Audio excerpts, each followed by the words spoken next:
Καλώ τον Κώστα τον Πατεράκη. Ο Κώστας Πατεράκης είναι ο διευθυντής του ΕΜΑΚ της ΔΕΔΕΣΑ, από τα Χανιά.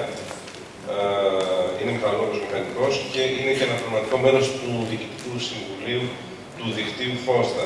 Το θέμα του Κώστα που θα μας αναπτύξει είναι η χρήση της πλαστικής σακούλας στη διαχείριση των βιοαποβλήτων. Κώστα, σας ακούμε. Ευχαριστώ πολύ. Καλησπέρα και από μένα ξανά. Μετά από τα εξαιρετικά βίντεο θα πάω σε λίγο πιο πεζά πράγματα που όμως έχουν σχέση με την πραγματικότητα. Θα αναπτύξω το θέμα της διαχείρισης βιοαποβλήτων και τη σχέση με την πλαστική σακούλα. Πριν όμως από αυτό θα ήθελα λίγο να σας εισάγω στο τι ακριβώς είναι η ΔΕΔΕΣΑ και τι ακριβώς κάνει στα Χανιά.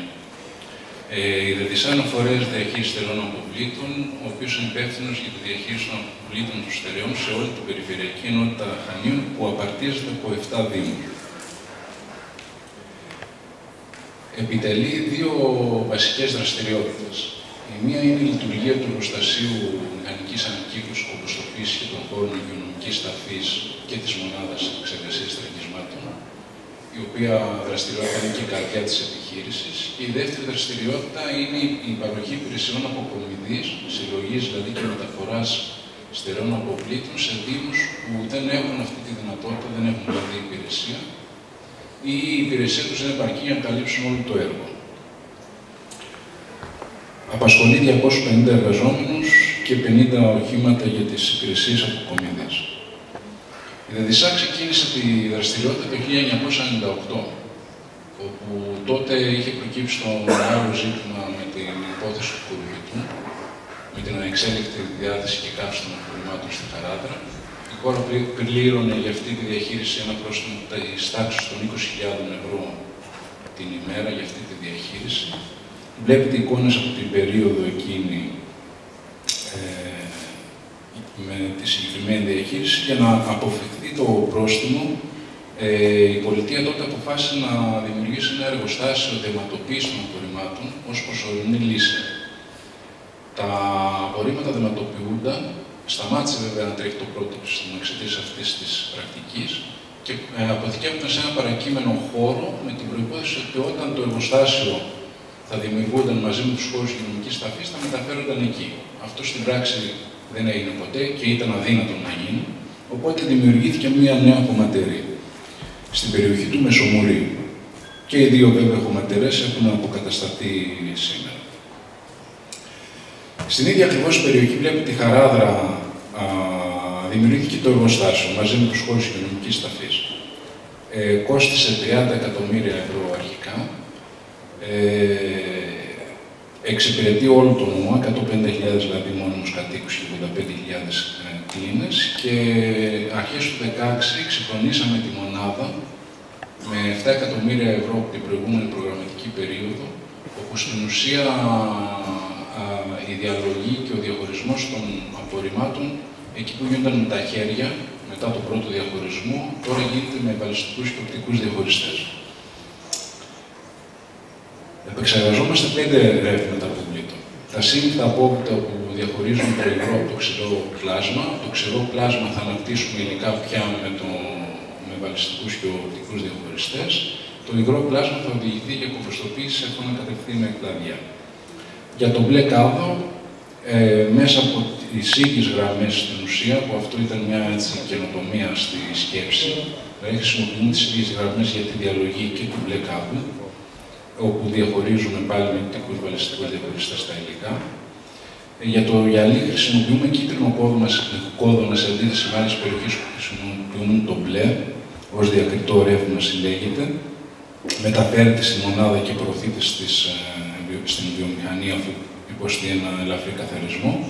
Τα ογκώδια απόβλητα, που είναι ένα ρεύμα δύσκολο και συνήθως το βρίσκουμε δίπλα στους άλλους κάδους, είτε στρώματα, έπιπλα, ηλεκτρικές συσκευές, έρχονται και αυτά στη μονάδα και προσπαθούμε να τα διαχειριστούμε. Τα στρώματα τα μαχίζουμε, αφαιρούμε το πανί, θα πάει για ταφή, το μέταλλο για ανακύκλωση. Και έχουμε δημιουργήσει ένα νέο ρεύμα, όπως τάση και η νομοθεσία. Αυτό του καφέ κάδου, για μεγάλους βέβαια παραγωγούς καταρχήν, όπου συλλέγουμε οργανικό με διαλογή στην πηγή. Διαχείριση των βιοαποβλήτων. Αερόβια κομποστοποίηση εφαρμόζουμε με 2 δεξαμενές, όπου ελέγχουμε τις συνθήκες της κομποστοποίησης έτσι ώστε να την επιταχύνουμε. Οι συνθήκες δηλαδή που σχετίζονται με την υγρασία, θερμοκρασία και αερισμό. Στη συνέχεια το υλικό ραφινάρεται και οδηγείται και τοποθετείται σε πλατεία ορίμασης, σε σωρούς, σε σειράδια όπως τα λέμε. Μετά από αρκετά χρόνια δουλειάς, καταφέραμε το κόμποστ να το εξελίξουμε και να το συσκευάσουμε σε σακιά, αλλά και σε σάκους του 1 κυβικού για επαγγελματίες και επίσης να παράξουμε φυτοχώματα με βάση το κόμποστ, τα οποία διακινούνται στην αγορά με την επωνυμία Κυπουρός. Ήταν έτσι το πρώτο προϊόν για γενικής χρήσης και για οξύφυλλα φυτά. Αυτό που αντιμετωπίσαμε ήταν το εξής, ότι όμορα καταστήματα στην ουσία μας έλεγαν ότι αν το πάρει και ο διπλανός δεν το παίρνουν καθόλου. Οπότε μας ανάγκασαν να δημιουργήσουμε άλλο ένα προϊόν με άλλη ονομασία για να καλύψουμε αυτή την ανάγκη. Οπότε έχουμε 2 προϊόντα, Κυπουρό και Κυποτέχνη. Η φιλοσοφία στη διαχείριση των βιοαποβλήτων στα Χανιά δράζεται σε 3 άξονες. Ο πρώτος αφορά τη διαχείριση, την οικιακή κομποστοποίηση, τη διαχείριση δηλαδή στο σπίτι, που είναι πολύ βασικό τα βιοαπόβλητα να τα διαχειριζόμαστε στο σπίτι, γιατί από τη στιγμή που θα βγουν και θα βγουν σε ένα κάδο, αυτόματα κοστίζει η διαχείρισή τους και η συλλογή, μεταφορά αλλά και η επεξεργασία. Το δεύτερο στάδιο είναι ο καφέ κάδος, που από την προηγούμενη προγραμματική περίοδο και το σχεδιάζαμε το 10-11 γιατί παρακολουθούσαμε την Ευρωπαϊκή Νομοθεσία, προμηθευτήκαμε 2.500 κάδους διαφόρων χωρητικοτήτων και 2 οχήματα. Και βέβαια πάντα θα υπάρχουν πολίτες που τα οργανικά τους θα τα βάζουν μαζί με τα υπόλοιπα απορρίμματα. Εδώ βλέπετε τους κάδους και το όχημα. Έχουμε αναπτύξει το δίκτυο για μεγάλους παραγωγούς. Ο εθνικός σχεδιασμός, όπως γνωρίζετε, έχει δώσει κατευθύνσεις σε σχέση με τη διαχείριση των βιοαποβλήτων με τη χωριστή συλλογή και το στόχο μέχρι το 2020 για το 40%. Αυτό μεταφράζεται σε περίπου 1.300.000 τόνους. Επεξεργασία των χωριστά συλλεγεία των βιοαποβλήτων με στόχο την παραγωγή κόμποστ, το οποίο να πληρεί ποιοτικές προδιαγραφές για χρήση σύμφωνα με τα διεθνή ή και εθνικά πρότυπα. Προώθηση της χρήσης κόμποστ και λοιπόν εδαφοβελτιωτικών στη γεωργία και την ανθοκομεία. Θα εκδοθούν, λέει, κοινές υπουργικές αποφάσεις για την επεξεργασία των βιοαποβλήτων, που θα περιλαμβάνουν μηχανισμούς πιστοποίησης των διαδικασιών. Θα συνδεθεί με την επιδότηση της βιολογικής γεωργίας η χρήση κόμποστ και βέβαια θα καθοριστούν προδιαγραφές ποιότητας για το κόμποστ ανάλογα με την προέλευση των οργανικών αποβλήτων και την ενδεικνυόμενη χρήση του.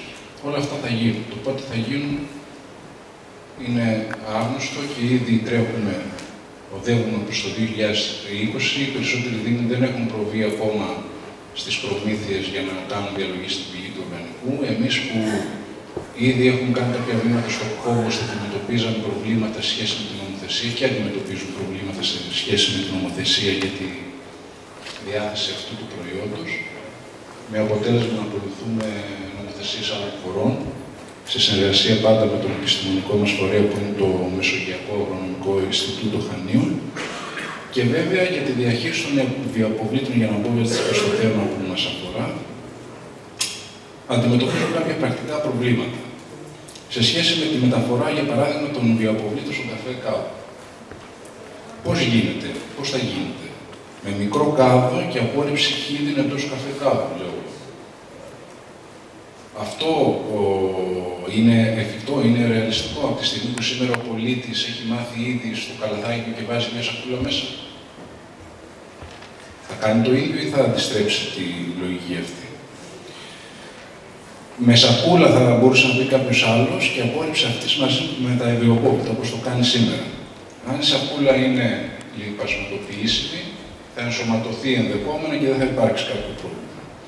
Αν η σακούλα όμως είναι άλλης μορφής, κοινή δηλαδή, έχουμε το εξής. Κατά τη διάνοιξη των σάκων εμφανίζεται μικροθυματισμός του πλαστικού, οπότε θα υπάρχει παρουσία πλαστικού στο τελικό κόμπος, με αποτέλεσμα να δυσχεραίνεται η χρήση του στη γεωργία και ειδικά στη γεωργική, όπως λέει ο Έστω.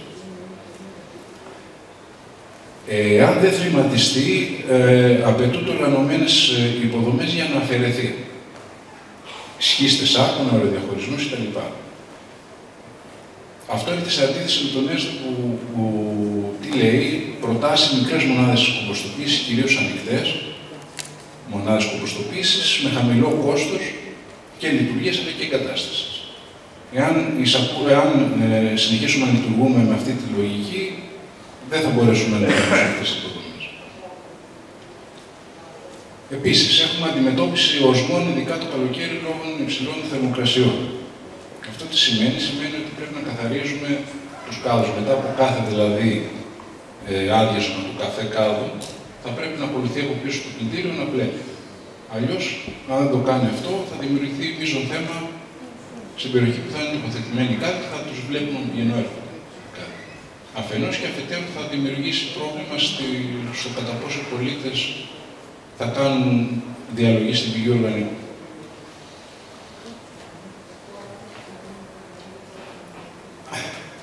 Οπότε, λαμβάνοντας υπόψη όλα αυτά που είπα πριν, θεωρώ ότι θα πρέπει να καταργηθεί πλήρως η πλαστική σακούλα σε όλη την αλυσίδα παραγωγής της μίας χρήσης και να μπει στην διαδικασία της παραγωγής η χρήση διαδιασπόμενης σακούλας, η οποία όμως θα χρησιμοποιείται, ή λιπασματοποιήσιμης, η οποία θα χρησιμοποιείται από τα πληρώματα των απορριμματοφόρων, τα οποία θα την τοποθετούν μέσα στον κάδο, έτσι ώστε να αποφύγουμε τα προβλήματα των οσμών. Η μεταφορά των απορριμμάτων από το μικρό κάδο στο μεγάλο, καλό θα είναι να γίνεται χίδι, έτσι ώστε να μπορέσουμε να αντιμετωπίσουμε το πρόβλημα.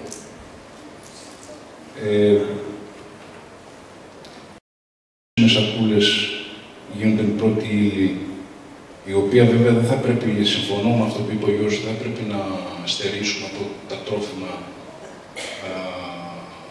πρώτη ύλη για να κατασκευάσουμε σακούλες, αλλά θεωρώ ότι μπορούμε από τα υπολείμματα επεξεργασίας σιτηρών ή τεύτυλων να παρασκευαστούν σακούλες για αυτή τη χρήση. Σας ευχαριστώ.